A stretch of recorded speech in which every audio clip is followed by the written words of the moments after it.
యేసుక్రీస్తు నామములో ఈ వాటర్ నేను అభిషేకిస్తున్నాను, అగ్ని రిలీజ్ చేస్తున్నాను. ఎంతమందికి విశ్వాసం ఉందండి? ఈ వాటర్ తాగంగానే నాలో ఉన్న నొప్పి కానీ, సిక్నెస్ కానీ, చేతబడి శక్తులు, మంత్రశక్తులు అన్నీ కూడా కాలిపోతాను. విశ్వాసం ఎంతమందికి ఉంది? ఇప్పుడు టెస్ట్ చేద్దాం, ఈ అగ్నిజలం పనిచేస్తుందో లేదో టెస్ట్ చేద్దాం. అమ్మా, ఇప్పుడు ఏ నొప్పి ఉందమ్మా చెప్పండి? మెడ నొప్పులు ఉన్నాయి, తలనొప్పి ఉంది. మెడ నొప్పి ఉంది, తలనొప్పి ఎన్నాళ్ళ నుంచి ఉందమ్మా? నాకు చాలా రోజులు ఉంటుంది. ఒక దూత మీ తల మీద, మెడ మీద చేయబెట్టాడమ్మా. నొప్పి తొలగించేస్తున్నాడు. యేసుక్రీస్తు నామములో తొలగిపోతుంది. ఆమేన్, ఆమేన్. ఇప్పుడు మీకు ఎలా ఉందమ్మా? ఇప్పుడు నాకు తక్కువ ఉంది. తక్కువ ఉందమ్మా? తలనొప్పి ఉందా? తలనొప్పి లేదు. మెడనొప్పి? మెడనొప్పి కూడా పోయింది. మెడనొప్పి లేదు, తలనొప్పి లేదు, తక్కువైపోయింది. తక్కువైంది. గట్టిగా చప్పట్లు కొట్టి గట్టిగా గట్టిగా బోలో యేసుక్రీస్తు మహారాజుకి. ఇక్కడ ట్రిక్కులు లేవు, జిమ్ములు లేవు, జిమ్మిక్కులు లేవు, లేక మంత్రాలు లేవు, తంత్రాలు లేవు, తాయెత్తులు లేవు, లేకపోతే మాయ లేవు, మరాఠీలు లేవు. ఇక్కడ ఏముంది? యేసుక్రీస్తు యొక్క నామం. మన ప్రభు అయిన యేసుక్రీస్తు పరిశుద్ధ నామంలో మీ అందరికీ మా శుభాభివందనాలు తెలియజేస్తూ ఉన్నాం. దేవునికి స్తోత్రం కలుగునుగాక.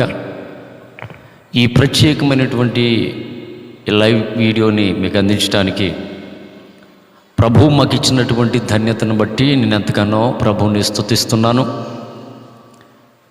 ప్రభు ఇచ్చినటువంటి తలాంతును అనేకులకు ప్రకటించడానికి దేవుడు మాకు ఇచ్చిన దర్శనాన్ని బట్టి ఒక పక్క నుంచి సంఘంలో మోటివేట్ చేస్తూ, లేదా మేము వెళ్తున్నటువంటి ప్రాంతాల్లో అనేక సంఘాలను ప్రోత్సహిస్తూ, మీటింగ్స్లోనూ అనేక మందిని దేవుని వాక్యం వైపుకు త్రిప్పుచు, అలాగే ఒక పక్క నుంచి వీలు కొలిది, సమయం దొరికే కొలిది ఈ సోషల్ మీడియా ద్వారా కొంతమందికైనా చేరతదనేటువంటి దృక్పథంతో ప్రభు మాకు ఇచ్చినటువంటి బాధ్యతను గుర్తించి లేఖనాల్లో ఉన్నటువంటి సత్యాన్ని, సర్వసత్యాన్ని బోధించడానికి ప్రభు చూపినటువంటి కృపను బట్టి ఈ వీడియో అనేకులకు షేర్ చేయండి, సబ్స్క్రైబ్ చేయండి.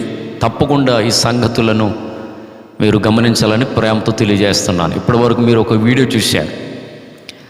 సరిగ్గా నాకు ఒక ఆయన ఈ వీడియో నాకు కొన్ని వారాల క్రితం పంపించారు. దయచేసి ఇలాంటి వీడియోస్, ఇలాంటి సేవకులు యూట్యూబ్లోనే కాదు, అనేక ప్రాంతాల్లో, అనేక గ్రామాల్లో ఈ విధంగా ప్రభు నామాన్ని ఉపయోగపరుచుకుని లేని మాటలు చెప్పి ఈ రోజున క్రైస్తవ్యాన్ని తన వైపుకు త్రిప్పుకుని వారే తాము గొప్పవారని, తామే బలవంతులని, వాళ్ళకిచ్చినటువంటి ఆ యొక్క దేవుడే వారిని దర్శించాడని, దేవుడు ఒక ప్రవక్తగా నియమించాడని వాళ్ళు చెప్పుకుంటూ దేవుని యొక్క నామాన్ని, ఔన్నత్యాన్ని భంగపరచడం మనం చూస్తూ ఉన్నాం.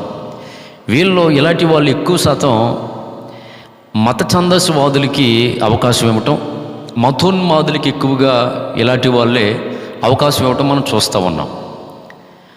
అందుకనే వీళ్ళ వీడియోస్లో యూట్యూబ్లో కావచ్చు, షార్ట్లలో కావచ్చు, వీళ్ళ కామెంట్లు చదవండి. కామెంట్లు చదివితే చాలా ఘోరమైనటువంటి రీతిలో క్రైస్తవులు కామెంట్ చేస్తున్నారు, లోకస్తులు కూడా కామెంట్ చేస్తున్నారు. కానీ వాక్యం చెప్పేవాడిని ఎవడు కామెంట్ చేయలేడు. వాక్యం చెప్పుకుంటూ వెళ్ళిపోతూ ప్రార్థన చేసేటువంటి వాడిని కామెంట్ చేయడం జరగదు.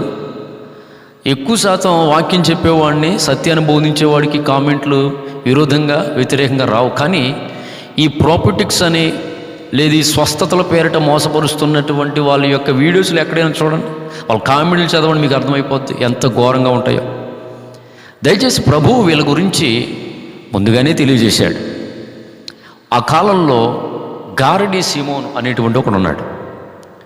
వీడు ప్రజలందరినీ కూడా విభ్రాంతి పరిచి, తాము గొప్పవాడని, ఆయన దగ్గర గొప్ప శక్తులు ఉన్నాయని, అతనే వరాలతో నింపబడిన వాడని, మరి సమరయ పట్టణస్తులు కావచ్చు, అనేక మంది ప్రాంతాలని విభ్రాంతిపరచడం మనం చూస్తూ ఉన్నాం.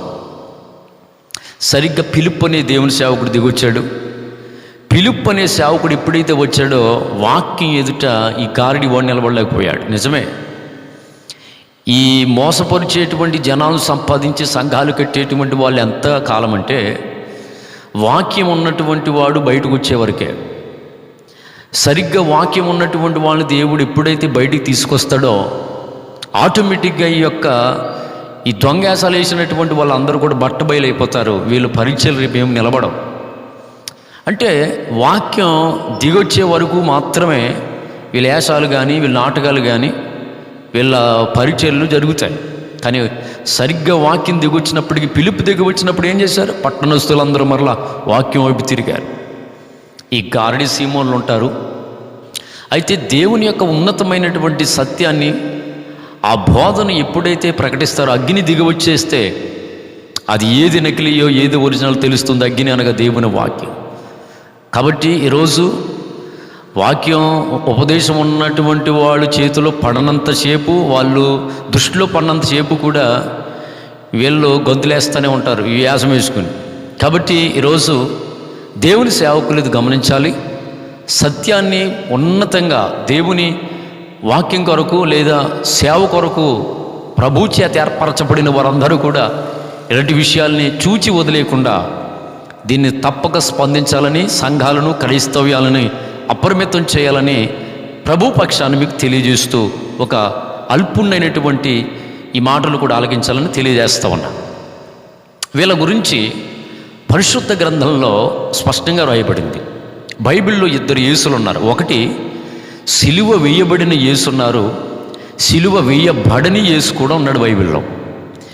ఈ వీడియో మీకు ఇందాక ప్రారంభంలో చూపించినటువంటి ఈ ప్రోఫిట్ అని చెప్పుకుంటున్నటువంటి వాళ్ళు, ఇలాంటి వాళ్ళు అందరూ కూడా ఏ యేసును ప్రకటిస్తున్నారంటే, పరిశుద్ధ గ్రంథంలో 2వ కొరింథీ పత్రిక 11వ అధ్యాయము 4వ వచనం, ఈ అలయనగా వచ్చిన వాడు ఎవడైనను మేము ప్రకటింపని మరొక యేసును ప్రకటించినను. చూసారా?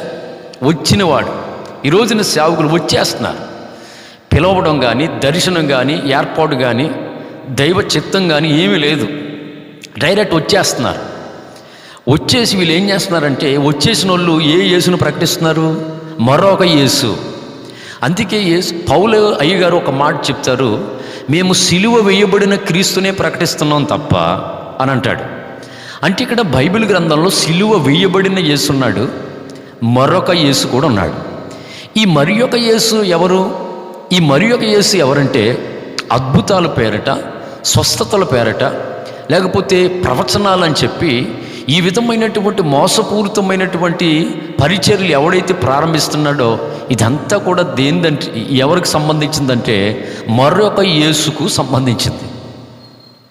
ఈ మరి ఒక యేసు ఎవరంటే, అబద్ధ మాటలు, ఇదిగో నీ ఇంట్లో చీకటి ఉంది, నీ గృహంలో ఎన్నో ఇబ్బందులు పడుతున్నావు, లేకపోతే చాలా శోధనలు నలిగిపోతున్నావు అని చెప్పి లేనిపోని దొంగ మాటలు, లేనిపోని దొంగ సాక్ష్యాలు అన్నీ కూడా చూపించి ఏం చేస్తారంటే, లేదా వాటర్లు ఇది ఉంది, ఇందాక వీడియో చూపించి చూడండి అతను ఎవడో, ఆ వాటర్లు ఇది ఉంది, లేదా నూనెలో అది ఉంది అని చెప్పి క్రీస్తుని ఏం చేస్తారంటే వస్తువులలో చూపిస్తారు. అయితే పౌలు గారు ఏ యేసును ప్రకటించాడు అని అంటే, పరిశుద్ధ గ్రంథంలో 1 కొరింథీ పత్రిక 2వ అధ్యాయం 1వ వచనం, సహోదరులారా నేను మీ యొద్దకు వచ్చినప్పుడు వాక్చాతుర్యముతో కానీ, వాక్శక్తి వేరు, వాక్చాతుర్యం వేరు. వాక్చాతుర్యం ఏం చేస్తుంది? తీయని మాటలు. విశ్వాసుల్ని తల్లిగారు బాగున్నారా, బావగారు అక్కగారు ఏం చేస్తున్నారని తీయగా మాట్లాడతారన్నమాట. వాక్చాతుర్యం. వాక్చాతుర్యంతో కానీ, జ్ఞాన అతిశయముతో కానీ దేవుని మర్మము మీకు ప్రకటించి వచ్చినవాడును కాను, నేను యేసుక్రీస్తును అనగా, ఇక్కడ చూడండి, సిలువ వేయబడిన యేసుక్రీస్తును తప్ప మరి దేనిని మీ మధ్య ఎరగకుందనని చేయించుకుంటేనే. అంటే నేను యేసుక్రీస్తును ప్రకటిస్తున్నానని చెప్పాలి కదా. సిలువ వేయబడిన యేసునే ప్రకటిస్తున్నానని ఎందుకన్నాడు అంటే, బైబిల్ గ్రంథంలో సిలువ వేయబడిన యేసు కూడా ఉన్నాడు బైబిల్లో. సిలువ వేయబడిన యేసు ఎవరు? దేవుని రాజ్య సువార్త, మారు మనసు, పశ్చాత్తాపం, బాప్తీసం, ప్రత్యేకమైన జీవితం, ఆత్మవరం, లేదా ఎడతెగక ప్రార్థన, రొట్టె విరుచుట, ఇవన్నీ కూడా సిలువ వేయబడిన యేసు సమర్పణతో కూడిన బోధ. మరొక యేసు, సిలువ వేయబడిన యేసు ప్రకటించేటువంటి ఎవరు? నీ ఇంట్లో ఇబ్బందులు ఉన్నాయి, నీ ఇంట్లో చీకటి ఉంది, లేకపోతే ఈ నూనె రాసుకో, లేకపోతే ఈ అంజూర పండు తిను, లేదా నెత్తిమి తైలం రాసుకో, గొప్ప కార్యాలు జరుగుతాయి అని క్రీస్తును డైరెక్ట్ చూపించరు.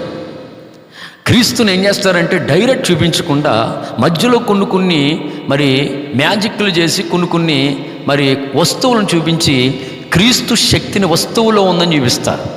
కానీ పౌలు డైరెక్ట్ క్రీస్తునే చూపించాడు. క్రీస్తు సువార్తను ప్రకటించినప్పుడు ఏం జరిగినాయి అంటే అద్భుతాలు జరిగాయి. అద్భుతాలు నేడు జరుగుతాయి. దీని కొరకు ప్రత్యేకమైనటువంటి కూటాలు, ప్రత్యేకమైనటువంటి బోధలు, ప్రత్యేకమైనటువంటి సేవకులు అవసరం లేదు. అసలు ప్రవక్త అంటే ఏమిటి? అది వేరే విషయంతో మాట్లాడతాననుకోండి. ప్రవక్త అంటే ఏంటి? వాక్యాన్ని, తీర్పును, రాబోయేటువంటి ఉగ్రతను, రాబోయే తీర్పును ప్రకటించడం. కానీ దీన్ని ఎక్కడ మార్చారు? నీ ఇంటిలో తీరని సమస్య, నీ ఇంట్లో తీరని సమస్య, తీరని కష్టానికి ప్రకటించడానికి నీ సంఘానికి రావాలా? నీవే చర్చి పెట్టాలా? నీవే మరి దేవుని సేవకుడిగా నింపబడాలా? తీరని సమస్య, తీరని కష్టం ఇవన్నీ దేవుడు ఎందుకు పెట్టాడు? అది దేవుళ్ళకి సంపూర్ణంగా వస్తాడని దేవుడు ఒకవేళ అని పరీక్షిస్తే మీరు వెళ్ళిపోయి ఏం చేస్తారు? అడ్డుపడిపోయి ఆడి గురించి అది చేస్తున్నా ఇది చేస్తున్నాడు. పరిశుద్ధ గ్రంథం చెప్తుంది, నమ్మిన వారి వలన సూచక్రియలు కనబడతాయి. నమ్మిన వాడే చేస్తాడు. విశ్వాసి ప్రార్థిస్తే అద్భుతాలు జరుగుతాయి. మార్కు 16 చదువుకో. విశ్వసించిన వాడు ప్రార్థిస్తే దేవుడు గొప్ప కార్యాలు చేస్తాడు. దీని గురించి పాస్టర్ గారులే మీటింగ్లు పెట్టి పాస్టర్ గారులే పెద్ద అడవుడు చేయని అవసరం లేదు. నమ్మినోడు వల్ల కూడా దేవుడు అద్భుతాలు చేస్తాడు. ఆ కాలంలో అపోస్తుల సంఘంలో కూడా ప్రార్థన చేస్తే గొప్ప కార్యాలు జరిగాయి, ఆశ్చర్యకార్యాలు జరిగాయి. కానీ దాని కొరకే వాళ్ళు నియమించుకోలేదు. అందుకే పౌలన్నాడు, క్రీస్తు సిలువ వేయబడిన క్రీస్తును తప్ప, అంటే దేవుని రాజ్యాన్ని ప్రకటించారు, దేవుని యొక్క సత్య సువార్తను ప్రకటించారు, విన్న వాళ్ళందరూ మారు మనసు పొందారు. ఈ అద్భుతాలు, ఈ ఆశ్చర్యకార్యాలు ఎందుకు చేస్తాడంటే దేవుడు ఆయన శక్తిని ప్రూఫ్ చేయడానికి తప్ప అది ఒక సేవా పరిచర్యగా మార్చేయకూడదు. అది సేవా పరిచర్యగా మార్చి నెలకో కూటమని, నెలకో ప్రాంతం అని చెప్పి ఈ విధంగా తైలం శుద్ధ జలమని, లేదా అభిషేక్ తైలమని, లేకపోతే నీరని ఈ విధంగా ప్రజలందరినీ కూడా ఏం చేశారంటే ప్రభావాలు పెట్టి తమ వైపు తిప్పుతున్నారు. మరొక యేసును ప్రకటిస్తున్నారు. చాలా జాగ్రత్త క్రైస్తవయమా. నీకు ఏదైనా సమస్య ఉంటే నీ ప్రభువు చెప్పు, లేదా నీ సొంత కాపురు ఉన్నాడు, నీ దైవజనుడు ప్రార్థన చేస్తాడు. నువ్వు ప్రార్థన చేసుకున్న దేవుడు గొప్ప కార్యాలు చేస్తాడు. ఈ విధంగా క్రీస్తును సంఘానికి పరిచయం చేయరు, నేను చేస్తానన్నాడు. అందుకే రోమపత్రికలో క్రీస్తు యొక్క సువార్తను ప్రకటించడానికి నా ద్వారా ప్రభువు చేయించాడు అని చెప్పాడు. ఈ మధ్య ఎలా తయారవనంటే నేనే రండి, క్రీస్తు మా చర్చిలో ఉన్నాడు, దేవుడు మా మందిరంలో ఉన్నాడని చెప్పి తామును చూపించుకుంటున్నారు తప్పగానే క్రీస్తునే, యేసుక్రీస్తే చేశాడు, దేవుడు చేశాడు, ప్రభువే చేశాడని చెప్పి ప్రకటించే వాళ్ళు, చూపించేవారు లేరు. మరొక యేసును ప్రకటిస్తున్నారు. చాలా జాగ్రత్త. మరొక యేసు ఎవరో తెలుసా? వీడు దేవునికి సంబంధించిన యేసు కాదు. యేసు ఎవరంటే, మరొక యేసు అంటే ఎవరంటే వచ్చేస్తున్నటువంటి వాడు, తీసుకొస్తున్నాడు, అబద్ధ ప్రవక్తను తీసుకొస్తున్నాడు, దొంగ అపోస్తులు తీసుకొస్తున్నాడు, మోసగలైనటువంటి పాషలు తీసుకొస్తున్నాడు. ఈ రోజున ఆదాము అవ్వలను మోసగించడానికి అపవాదికి సర్పరూపంలో వస్తే ఈ రోజున సేవకుడి రూపంలో వస్తున్నాడు. క్రైస్తవం చాలా జాగ్రత్త. వాడే మరొక యేసు. అపవాదిగడు ఎవరినైతే పంపుతున్నాడు వాడే మరొక యేసు. ఆ మరొక యేసును ప్రకటిస్తున్న అద్భుతాల సువార్త, స్వస్థతల సువార్త ఇదే పనిగా పెట్టుకుని ఇది దేవునికి సంబంధించింది కాదు. దేవునికి సంబంధించినది ఏంటో తెలుసా? రాజ్య సువార్త. నీతిని, సమాధానమును, పరిశుద్ధాత్మ్యందలి ఆనందమును ప్రకటించారు. క్రీస్తును ప్రకటించారు. క్రీస్తును ప్రకటిస్తే అద్భుతాలు అవంతడవే జరుగుతాయి. కాబట్టి ఈరోజు పరిశుద్ధ గ్రంథంలో చెప్పబడిన మరొక యేసును ప్రకటిస్తున్నారు వీళ్ళందరూ కూడా, దొంగలందరూ. కాబట్టి దయచేసి గమనించి ఇలాంటి మాయలో పడకుండా దేవుని చిత్తం కొరకు ఎదురు చూడండి. ఈ లోకములో అనేక శ్రమలు అనుభవించి మనం నిత్య జీవానికి వెళ్ళాలని పరిశుద్ధ గ్రంథం చెప్తుంది. కాబట్టి శ్రమ పట్టడానికి ఇష్టపడండి, కష్టపడటానికి ఇష్టపడండి, దేవుని చిత్తం చేయడానికి అహర్నిశలు ప్రయాసపడండి. ఇలాంటి మాయగాల చేతిలో, మంత్రగాల చేతిలో పడిపోకుండా మీ విశ్వాసాన్ని మీరు కాపాడుకోండి. ఆమేన్.